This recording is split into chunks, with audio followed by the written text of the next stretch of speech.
Hello students, class 12 की bio हम कर रहे हैं और आज हम पार्ट 3 डिस्कस करेंगे। चैप्टर हमारा sexual reproduction in flowering plants.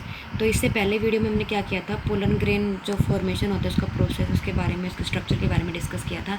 आज हम करेंगे एम्ब्रियोसेक फॉर्मेशन के बारे में, मतलब जो फीमेल गैमेटोफाइट होता है एम्ब्रियोसेक वो कैसे बनता है फीमेल फीमेल रिप्रोडक्टिव पार्ट के अंदर। तो जो गाइनोशियम होता है वो क्या रिप्रेजेंट करता है, फीमेल रिप्रोडक्टिव पार्ट को रिप्रेजेंट करता है। जो गाइनोशियम है हमने पढ़ा था उसके अंदर क्या प्रेजेंट होती है, पिस्टिल प्रेजेंट होती है, पिस्टिल या कार्पल। जैसे कि आपके एंड्रोशियम में स्टेमन्स प्रेजेंट थे, यहाँ पे क्या प्रेजेंट है, पिस्टिल या फिर कार्पल, एक ही बात है। अगर गाइनोशियम के अंदर एक ही पिस्टिल या एक ही कार्पल प्रेजेंट हो तो क्या बोलेंगे उस कंडीशन को हम, मोनोकार्पिलरी। कैसे गाइनोशियम है, मोनोकार्पिलरी, मोनो मतलब सिंगल, कार्पल। गाइनोशियम में अगर एक से ज़्यादा पिस्टिल या कार्पल प्रेजेंट है उसको क्या बोलेंगे, मल्टी कार्पिलरी। एक नंबर में क्वेश्चन आपका आ सकता है कि what is syncarpous, what is apocarpous, या व्हाट इज़ मोनोकार्पिलरी, या व्हाट इज़ मल्टी कार्पिलरी। तो इसलिए इंपॉर्टेंट है और बिल्कुल आसान है। जब ये पिस्टिल आपस में फ्यूज होती हैं, सपोज किसी में 3 है, 4 हैं, कितनी भी पिस्टल हैं, मतलब एक से ज़्यादा हैं, आपस में फ्यूज्ड हैं, तो उस कंडीशन को क्या बोलेंगे, सिनकार्पस कंडीशन। अगर वो पिस्टल्स एक से ज़्यादा हैं और क्या है, फ्री हैं, अलग अलग आप देख पा रहे, जैसे कि आपके चाइना रोज वगैरह, सॉरी चाइना रोज में नहीं, एक तो जैसे कि आपके मस्टर्ड वगैरह में होती हैं, अलग अलग आप पिस्टल्स को देख पाते हो। तो जहाँ पे आपकी फ्री होंगी उसको एपोकार्पस कंडीशन बोलेंगे, जहाँ पे ये आपस में फ्यूज होके एक ही स्ट्रक्चर बनाएंगे, सिर्फ ऊपर ऊपर से अलग दिखाई देंगे आपको, तो क्या बोलेंगे उसको, सिनकार्पस कंडीशन। तो कोई भी पिस्टल कार्पल होती है उसके 3 मेन पार्ट होते हैं। स्टिग्मा, अपर जो सोलन पार्ट है वो क्या होता है, स्टिग्मा, जहाँ पे जो आपके पोलन ग्रेन है वो लैंड करते हैं, तो लैंडिंग प्लेटफॉर्म है। बीच में क्या है, इलोंगेटेड स्लेंडर पार्ट है, उसको क्या बोलते हैं, स्टाइल, जहाँ पे पोलन ट्यूब बनेगी आपकी। और नीचे जो बेसल बल्ज्ड पार्ट है, सोलन पार्ट, उसको क्या बोलेंगे, ओवरी। ओवरी के अंदर क्या प्रेजेंट होती है, ओवरियन कैविटी प्रेजेंट होती है, उसको लोक्यूल भी बोलते हैं। Placenta is located inside locule, और इस लोक्यूल के अंदर, ओवरी के कैविटी के अंदर प्लेसेंटा प्रेजेंट होता है। प्लेसेंटा से क्या अराइज होते हैं, आपके ओव्यूल्स अराइज होते हैं, जिनको माइक्रोस्पोरेंजिया भी बोल सकते हैं। ये है यहाँ पे माइक्रोस्पोरेंजिया, ठीक है। तो ओवरी के अंदर ओवरियन कैविटी है और ओवरियन कैविटी के अंदर प्लेसेंटा है, और प्लेसेंटा से क्या निकलते हैं, आपके ओव्यूल्स निकलते हैं। जैसे अगर आपने पी देखा हो, पी जो मटर होता है उसके अंदर क्या होते हैं, इस तरह से स्ट्रक्चर बने होते हैं, ठीक है, और उसके अंदर क्या लगे होते हैं, आपके सीड लगे होते हैं। तो ये वाले जो स्ट्रक्चर है उनको प्लेसेंटा बोलेंगे, और ये जो आपके, क्योंकि ओव्यूल क्या बनाते हैं, आपके सीड बनाते हैं, तो ये स्ट्रक्चर क्या होंगे, आपके ओव्यूल्स होंगे। The number of ovules in an ovary में बी 1। ये जो ओव्यूल्स का नंबर है एक भी हो सकता है, एक से ज़्यादा भी हो सकता है। जैसे कि वीट में, पैडी में, मैंगो में अगर आप देखोगे उसकी जो अपर पार्ट जो होता है जिसको बाल बोलते हैं, तो उसमें एक ही ओव्यूल होता है, एक ही दाना होता है, ठीक है, वही सीड बनाता है। और बहुत सारे ऐसे, जैसे कि पपाया है, पपीते में आप देखोगे बहुत सारे बीज होते हैं। मेलन्स में आप खरबूज, तरबूज जो भी खाते हो, ऑर्किड्स वगैरह में बहुत ही ज़्यादा, जितने ज़्यादा बीज मतलब उतने ही ज़्यादा क्या है, ओव्यूल है। मैंगो आप खाते हो, मैंगो में क्या होता है, एक ही सीड निकलता है, तो वो क्या है, उसके अंदर एक ही ओव्यूल था। जिसमें ज़्यादा सीड होंगे तो मतलब उसमें क्या थे, ज़्यादा आपके ओव्यूल प्रेजेंट थे। अब हम पढ़ेंगे मेगास्पोरेंजियम, मतलब इस ओव्यूल के बारे में। ओव्यूल क्या होता है, it is a small structure attach to placenta. Placenta से अटैच होता है छोटा सा स्ट्रक्चर, और जिस स्टोक के थ्रू ये जुड़ा होता है उसको क्या बोलते हैं, फ्यूनिकल, ठीक है। जिस स्टोक लाइक स्ट्रक्चर से जुड़ा होता है उसको हम क्या बोलते हैं, फ्यूनिकल। ये जो है स्ट्रक्चर ऑफ मेगास्पोरेंजियम, ये बहुत ही ज़्यादा इंपॉर्टेंट है, 3 मार्क्स में, 5 मार्क्स में आपका आ सकता है। जो टिपिकल हमारा ओव्यूल होता है इसको हम क्या बोलते हैं, एनाट्रोपस। मतलब आपके जो ओव्यूल्स होते हैं उनकी कंडीशन अलग अलग टाइप की हो सकती है, और जो हम टिपिकल पढ़ते हैं, स्टडी करते हैं, जो आपके एनसीईआरटी में दिया हुआ वो क्या होता है, आपका एनाट्रोपस ओव्यूल होता है। वैसे और भी टाइप के होते हैं, ऑर्थोट्रोपस होता है, कोई और मतलब कि 3-4 टाइप के आपके होते हैं। ये कोई हेमीट्रोपस है, कोई मतलब ऑर्थोट्रोपस है, कोई एनाट्रोपस है। तो हमें कौन सा स्टडी करना है, जो एनाट्रोपस, मतलब जो इन्वर्टेड होता है। आप देख रहे हो माइक्रोपाइल एंड नीचे की तरफ होगा, चैलाजल एंड क्या होगा, ऊपर की तरफ होगा। कैसा ओव्यूल है ये, एनाट्रोपस। अभी हम स्टडी करेंगे, इसके बारे में पहले पढ़ लेते हैं क्या क्या स्ट्रक्चर इसके अंदर होंगे। पहला हाइलम। हाइलम क्या होते हैं, जो बॉडी होती है ओव्यूल की वो फ्यूनिकल से फ्यूज करती है उस वाले एरिया में। तो मतलब हाइलम क्या कर रहा है, ओव्यूल को और फ्यूनिकल को कनेक्ट करता है। तो ये वाला जो रीजन है आपका, ये वाला जो रीजन जहाँ पे ये फ्यूनिकल और आपका जो ओव्यूल ये आपस में कनेक्ट हो रही है, ये वाला जो रीजन है इसको क्या बोलेंगे, हाइलम, ठीक है। जहाँ पे फ्यूनिकल और आपका ओव्यूल, ये पूरा क्या है आपका ओव्यूल, जहाँ से कनेक्ट हो रहे हैं उस रीजन को क्या बोलेंगे हम, हाइलम। नेक्स्ट है इंटेगुमेंट्स।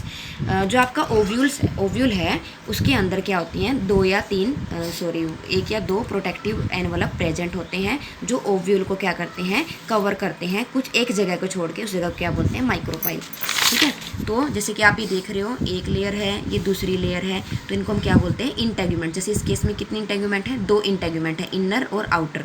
ठीक है, इस वाली जगह पे ये इंटेगुमेंट क्या है, एब्सेंट है, क्या बोलते हैं इस एरिया को, माइक्रोपाइल या फिर micropylar end. Opposite the micropylar end is the chalaza, chalaza भी बोलते हैं इसको कई जगह पे, which represent the basal part of ovule.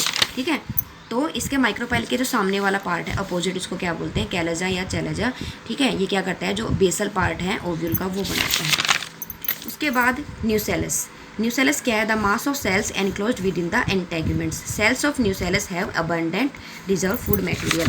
अब इसके जो अंदर वाला पार्ट होगा, इंटेगुमेंट्स के जो अंदर वाला पार्ट है उसको हम न्यूसेलस बोलते हैं। ये न्यूसेलस की जो सेल्स होती हैं उसके अंदर क्या होता है, बहुत सारा फूड मटेरियल रिजर्व होता है।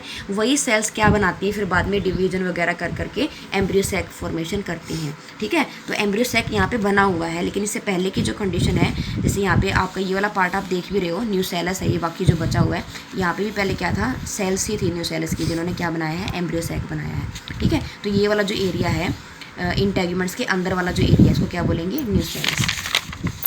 The mass of cells enclosed within the integuments. Integuments के अंदर जो मास ऑफ सेल्स का एक पूरा वो है, एरिया है, उसको क्या बोलते हैं, न्यूसेलस।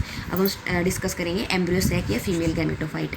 ठीक है, it is located in the nucellus. Nucellus के अंदर क्या प्रेजेंट है आपका, न्यूसेलस। ठीक है, तो सबसे पहले क्या थी, बाहर ओवरी, फिर उसकी इंटेगुमेंट्स, फिर उसके अंदर क्या था आपका न्यूसेलस, और न्यूसेलस के अंदर क्या है आपका embryo sac. Ovule has a single embryo sac formed from a megaspore through reduction division. अब एक न्यूसेलस के अंदर या फिर एक ओव्यूल आप बोल सकते हो, एक ओव्यूल के अंदर एक ही एम्ब्रियो सैक बनता है, किससे बनेगा, मेगास्पोर से बनेगा। रिडक्शनल डिवीजन मतलब मियोसिस होगी उसके अंदर, फिर बनेगा। अब हम ये प्रोसेस पढ़ लेते हैं कि कैसे बनेगा आपका एम्ब्रियो सैक।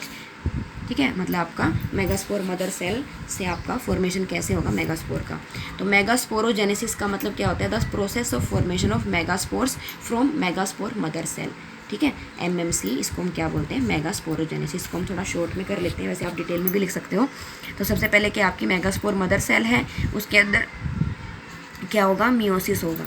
मियोसिस होगा तो क्या बनेगा, 1 से 4 मेगास्पोर बन जाएंगे। कितने मेगास्पोर बन गए, 4।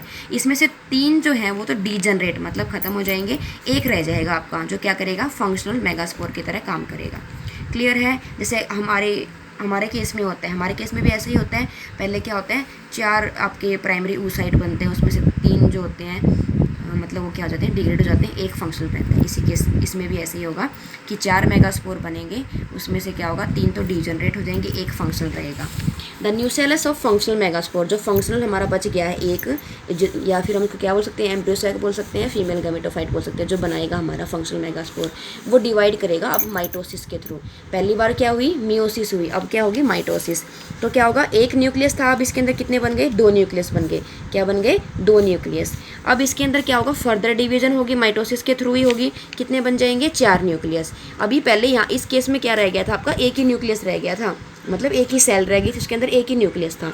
अब उस सेल के न्यूक्लियस क्या करेंगे, डिवीजन करना स्टार्ट कर देंगे। 1 से 2 न्यूक्लियस बन गए, 2 से क्या बन गए, 4 बन गए, फिर से डिवीजन होगी, 8 बन जाएंगे, 4 एक एंड पे, 4 एक एंड पे।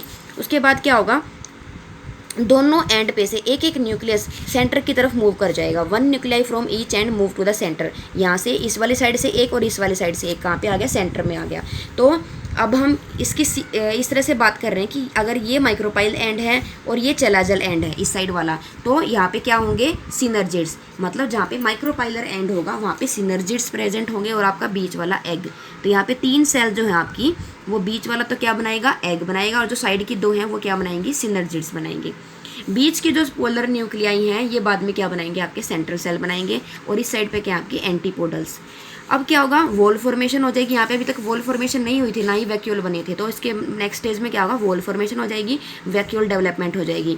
3 सेल जो माइक्रोपाइलर एंड पे है, अब हमने क्या कर दिया, एनाट्रोपस ओव्यूल की बात कर रहे हैं। तो एनाट्रोपस ओव्यूल क्या होता है, उल्टा होता है। तो यहाँ पे चैलाजल एंड होगा, यहाँ पे क्या होगा, माइक्रोपाइलर एंड होगा।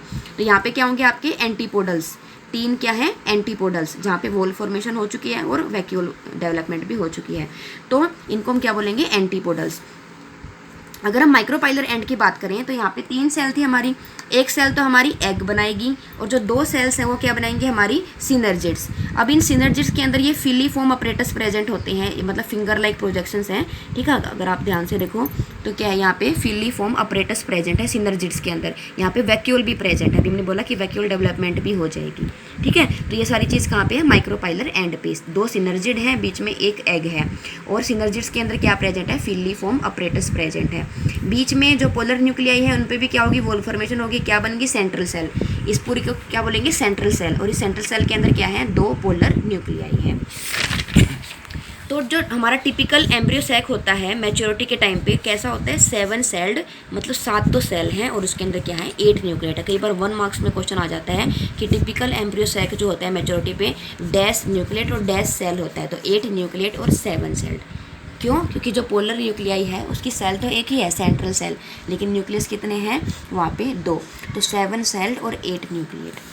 जो कई बार क्वेश्चन आ जाता है कि जो फिलीफॉर्म अपरेटस हैं सिनर्जिड्स के अंदर, उसका क्या काम होता है, ये क्या करते हैं, इंपॉर्टेंट रोल प्ले करते हैं पोलन ट्यूब को गाइड करने के लिए कि वो सिनर्जिड्स में एंटर कर सके। तो क्या कर रहे हैं, ये पोलन ट्यूब को गाइड कर रहे हैं to enter into the synergids. तो ये हमारा बहुत ज़्यादा इंपॉर्टेंट क्वेश्चन है, 3-5 मार्क्स में आपका क्वेश्चन आ सकता है। इसमें आपको डायग्राम भी बनाना है, अच्छे से प्रैक्टिस करो, मेरे से भी अच्छा बनाओ, मेरी ड्राइंग वैसे भी अच्छी नहीं है। और इसके बारे में आपको लिखना भी है कि चेलाजा या कैलाजा क्या होता है, न्यूसेलस क्या होता है, इंटेगुमेंट्स क्या होते हैं, एम्ब्रियो सैक क्या है, एग क्या है, सिनर्जिड्स क्या है, हाइलम क्या है, फ्यूनिकल क्या है, एंटीपोडल्स क्या है, ठीक है। तो ये आपको क्या करना है, टिपिकल एनाट्रोपस ओव्यूला से एनसीईआरटी के बेस पे क्वेश्चन पूछे जाते हैं आपके सिलेबस से, ठीक है।